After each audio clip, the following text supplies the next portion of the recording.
Bharatiya Janata party को हर जगह से मुंह की खानी पड़ रही है। हमने लोकसभा चुनाव में देखा कि 400 पार के जो नारे लगा रहे थे, इंडिपेंडेंटली अपने दम पे सरकार तक नहीं बना सके थे। मीडिया में दिखा रहे थे, जितने एग्जिट पोल्स हैं, अगर बीजेपी को कहीं पे जीतते हुए भी दिखा रहे हैं, तो अगर हम सिर्फ जे.एन.के की बात कर लें, अभी पिछले काफ़ी दिनों से मैं वहीं पर थी, इतनी बुरी सूरत हाल है। 370 के बाद 35A के बाद लोग परेशान है वहाँ पे। कश्मीर की बात कर लें, डल लेक एक मेजर सोर्स ऑफ इनकम है वहाँ पे लोगों के लिए, फ्लोटिंग मार्केट वहाँ पे चलता है। बिल्कुल फर्क नहीं पड़ेगा। अगर आपने चुनाव प्रचार किया तो आपके मुद्दे क्या थे? आप बेसिक मुद्दों पे तो अपनी चुनावी रैलियां करते।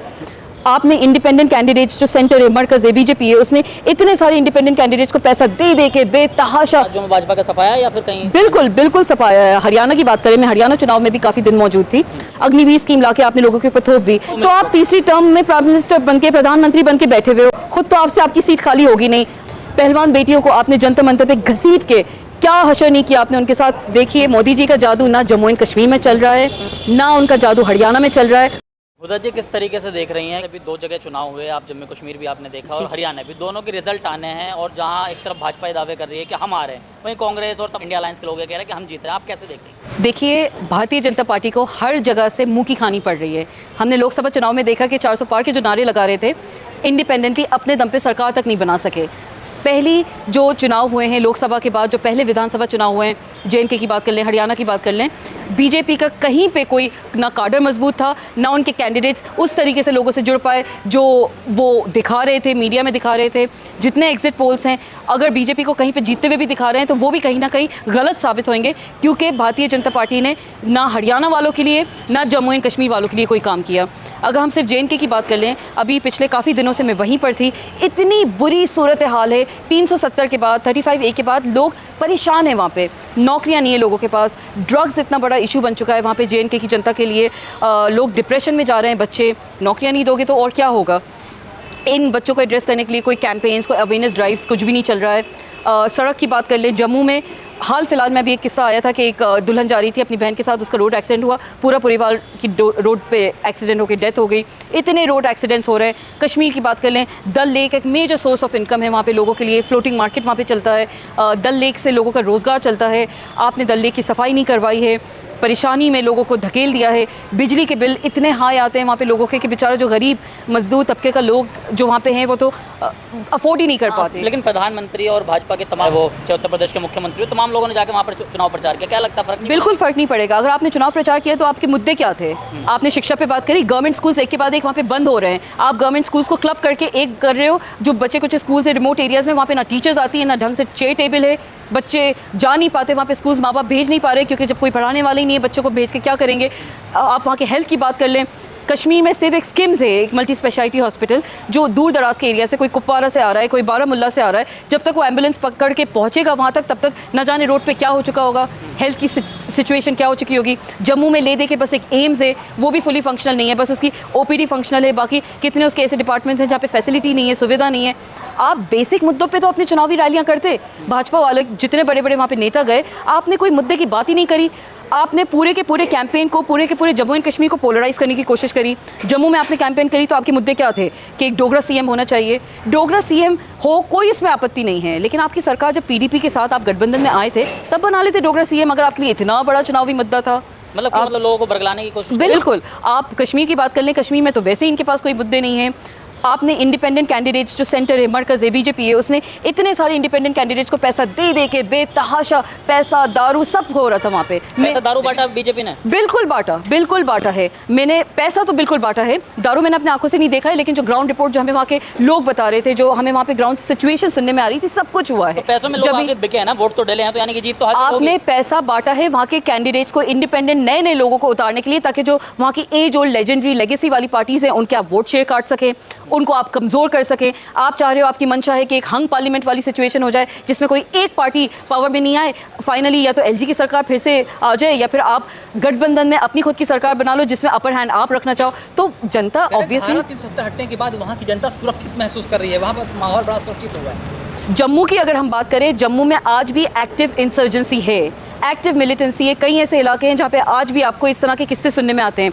रजौरी पुंछ का इलाका हो गया, डोडा का इलाका हो गया, आपके पीर पंजल वाले इलाके हो गए, आज भी एक्टिव वहाँ पे मिलिटेंसी मौजूद है। सांबा और कई सारे ऐसे एरियाज़ हैं, ख़ासतौर से जो जम्मू में आज भी कहीं ना कहीं स्थिति ख़राब है। कश्मीर में मैं मानती हूँ, ज़रूर मानती हूँ कि स्टोन पेल्टिंग जो कि एक बहुत बड़ा मुद्दा होता था उसमें कमी आई है, लेकिन आपने फेक केसेस के तहत फॉल्स एलिगेशंस लगा के, झूठे किस्से लगा के जम्मू के, कश्मीर के जो इनोसेंट लोग हैं, जो वहाँ का युवा है, वहाँ के कितने सारे मीडिया वाले हैं, आपने उनको PSA एक्ट के थ्रू, UAPA जो कि आउटडेटेड ड्रेकोनियन ब्रिटिशर्स के टाइम का लॉ होता था कि एंटी ब्रिटिश सेंटिमेंट्स जो रखता था उनको पकड़ पकड़ के आप डाल देते थे।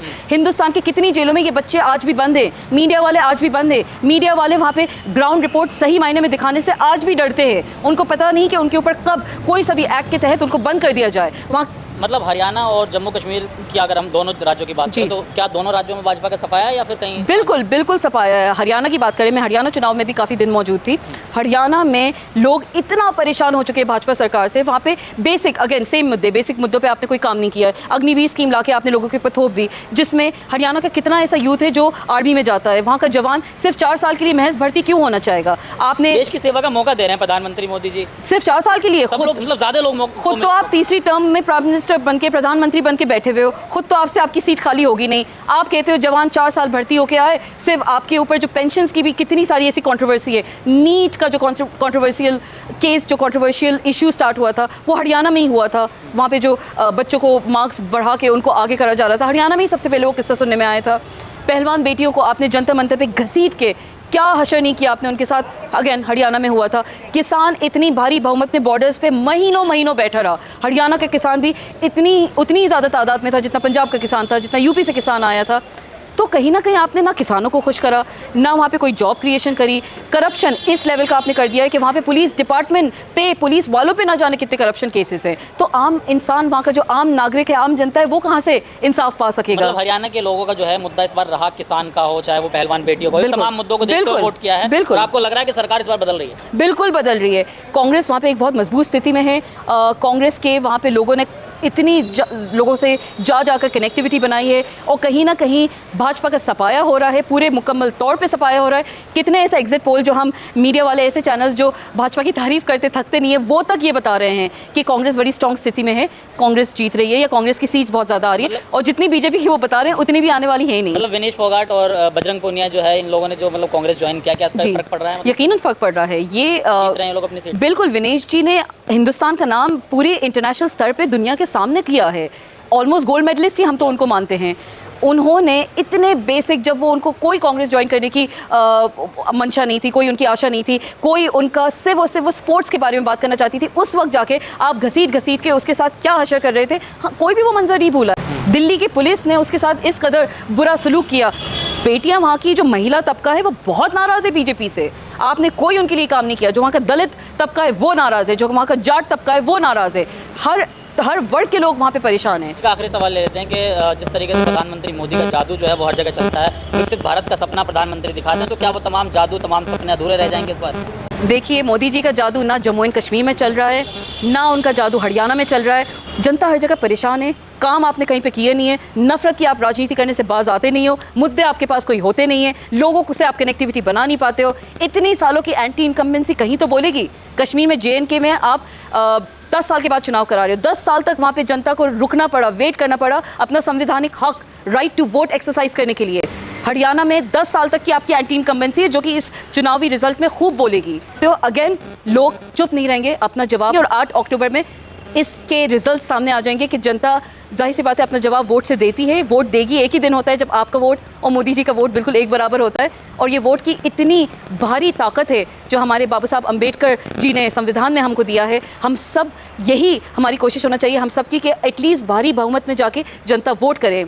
एक सरकार अपने मन की जो है वो चुनिंदा सरकार को आप पावर में लाइएगा, ताकि आपकी मन की बात वो रख सकें, आप उनसे रिस्पॉन्सिबिलिटी और अकाउंटेबिलिटी पे सवाल कर सकें। और यही वो आवाज़ें हैं जो आगे जाके आपकी, चाहे लोकल बॉडी आने वाले JNK के लोकल बॉडी चुनाव हों, DTC के जो चुनाव होने वाले हैं, चाहे आने वाले आपके विधानसभा के महाराष्ट्र के चुनाव हों, वोट ज़रूर करने जाइएगा, क्योंकि यही आपकी संवैधानिक पावर है और इसी से आप अपना लीडर चुनते हैं और आगे जाके आपकी आवाज़ यही लीडर्स बनते हैं। और आखिर में एक शेर अर्ज़ किया है, अफराद के हाथों में है अक़वाम की तकदीर, अफराद के हाथों में है अक़वाम की तकदीर, हर फ़र्द है मिल्लत, हर फ़र्द है मिल्लत की मुक़द्दर का सितारा, मुक़द्दर के सितारा, मुक़द्दर के सितारा। Thank you so much.